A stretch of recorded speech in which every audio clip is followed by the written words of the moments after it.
अस्सलाम वालेकुम वरहमतुल्लाहि वबरकातुहू। फ्रेंड्स, आपके सामने यहाँ पर देखिए अमजद हैदराबादी, जिनके नाम से तो आप लोग वाकिफ़ है, जिनके लक़ब क्या है हकीमुश्शोरा और सूफ़ी सरमद है। और उनके मजमूए कलाम देखिए रियाज़ अमजद, ख़रक़ाए अमजद, रुबायात अमजद और कुलियात अमजद क्या है उनके मजमूए कलाम है। और देखिएगा उनका असली नाम क्या है, सैयद अहमद हुसैन अमजद है और तख़ल्लुस क्या है उनका अमजद है।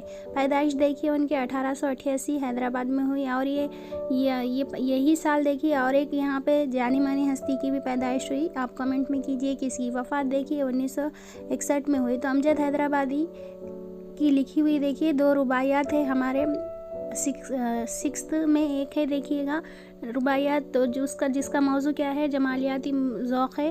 और हफ्तुम में यानी 7th क्लास में एक रुबाइयात है जिसका रुबाई है जिसका मौजू क्या है शऊर व बेदारी है।